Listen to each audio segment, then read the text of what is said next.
Hello, everyone. Josh here with On the Wrong Lead.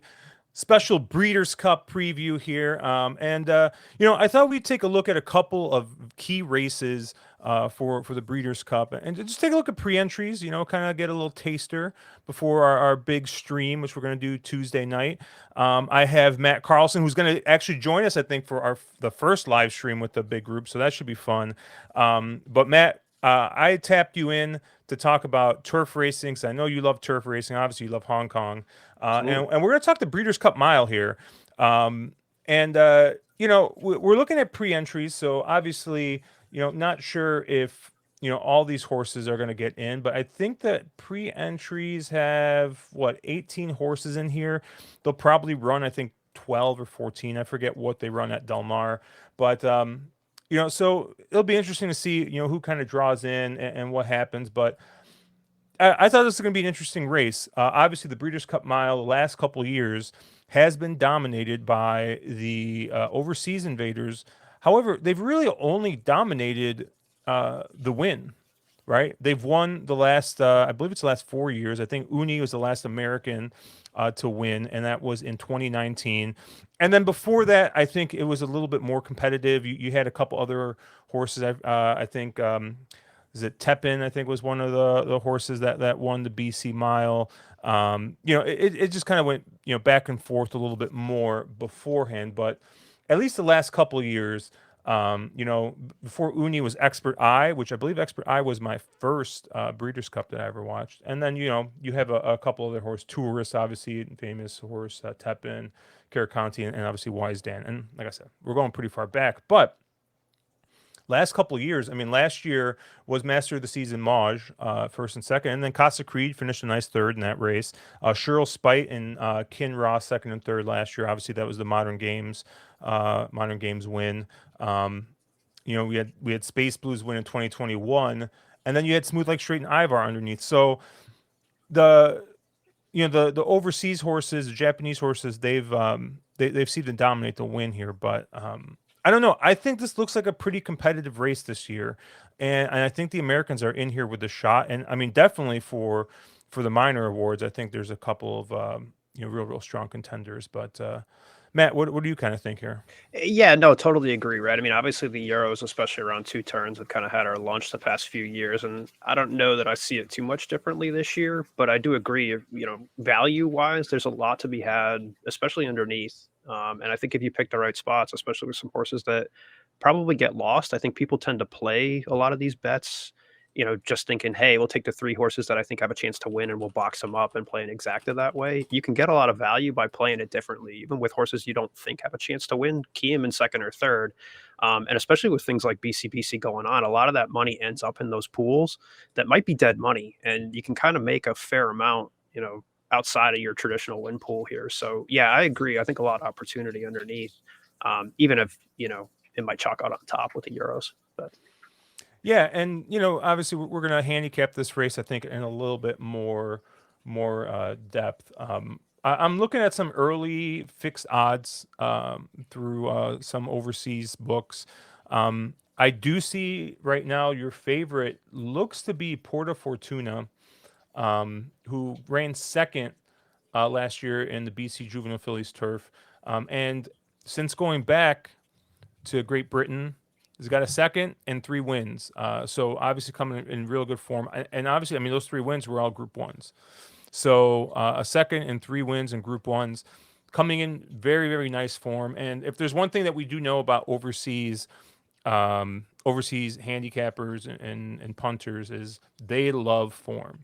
Form is paramount over there, and they see a horse in form like this, and this horse is going to get bet off the board. Now, it'll be interesting to see how the Americans end up betting this. Obviously, we have Carl Spackler, who I think looks really really good here. But there's another part I think of American handicapping, and we talk about it all the time that isn't get used all that much overseas, and that's speed figures.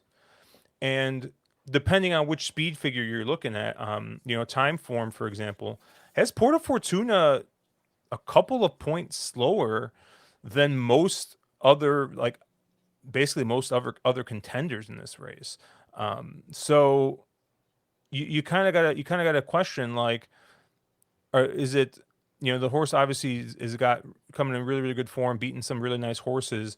Obviously, he's a 3-year-old, and like, is it the speed figure or is it the form? What's going to be kind of paramount, I think, to capping this race? The horse that I kind of landed on that I was most interested in was another European horse, and that's Diego Velasquez. And Diego Velasquez currently overseas is 10-1, where Porto Fortuna is 3-1. And obviously coming back against, I guess, slightly lesser competition. Obviously, a Group Three, Group Two, um, has finished fourth in a Group One over in Longchamp. But I don't know. I think this horse is kind of getting right at the right time. Has beat some nice horses like Mustasaref, obviously a real nice horse, Mountain Bear, who has run here in the U.S. a couple of times. So yeah, I don't know. I think that this might be kind of like the value play in here. What do you kind of think? Yeah, I actually love Diego Velasquez. One thing that stood out to me, I mean, I'm not an expert on Euro form by any means, right? I don't know the tracks. I don't know how fast or slow they play. Um, but one thing that stood out to me, Diego Velasquez and Porta Fortuna did run on the same day at Leopardstown, and they both ran a mile. Obviously, Porta Fortuna was running, Group One as opposed to Diego Velasquez running lower in a Group Two. But Diego Velasquez's time is a full 2 seconds faster than Porta Fortuna, and just visually, right, the Porta Fortuna race looks slow up front, so that could definitely play into it. But I mean, watch the replay of Diego Velasquez's race. That horse is like 3, 4, 5 wide the entire time and just finishes easy. I mean, basically, Moore has that horse wrapped up and probably could have run even faster. I know that's a terrible angle sometimes to say a horse could have run faster, Yeah. right? It's hard to always say that, but man, I mean, that just visually is more impressive, and running a full 2 seconds faster on the same day, that's something that stands out to me. And if you're going to get 10-1 on that horse versus a 3-1, or even being favored on Porta Fortuna, I mean, to me, I agree fully. That's the value in here. I would much rather go there than Porta Fortuna in this race. Yeah, Um, and yeah, oh, go go ahead. ahead. No, I mean, just again, visually, right? I mean, that Porta Fortuna race was a bit more of a struggle, and you could see that horse was kind of all out. I don't think Diego Velasquez showed everything that he has in his bag there. So Yeah, and yeah, like it's kind of interesting here because I will say the American horses, most notably Carl Spackler, um, on time form. I mean, this is the fastest horse in the race. I think last race was like a 129 on time form, um, and you got some 127s, 126s from some of the other American horses, but I think Diego Velasquez got like a 121 for his effort at Leopardstown. It might have been the two back that he got. I think that was his highest fig. But I feel like I know we were actually talking a little bit before that, talking about time form figs, how they work between UK and here. And I think they do their best to kind of make them even. I was talking with Mark a little bit. Mark thinks that maybe you kind of adjust 5 to 6 points up from the UK just because of the course differences and stuff. Like sometimes it's just hard. So you don't really have to be, I guess, too concerned. As long as I think their horses are a little bit in the ballpark. Porta Fortuna was running like 116s. So she's definitely got a ton to make up.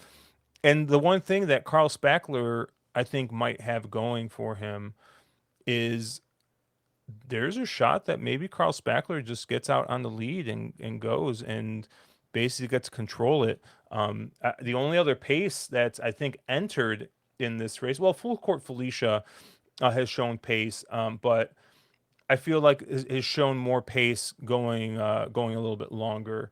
I mean, has led going a mile, but it didn't really work out when she was able to do that. But Goliad, I thought Goliad was pretty interesting if he draws in. I'm not sure if he's still an AE or if he's actually in, but his last race at Kentucky Downs I think was a 127 on the time form scale, and that puts him right in here in this race. So I thought Goliad made sense if Goliad gets in. But if Goliad doesn't get in, I mean, Carl Spackler is currently 8-1 overseas. I don't think you get that on Breeders' Cup Day just because the amount of American money I think will definitely definitely be on Carl Spackler. Obviously, Chad Brown was the last American trainer to win the Breeders' Cup Mile with Uni. So, um, what are your thoughts on Carl Spackler?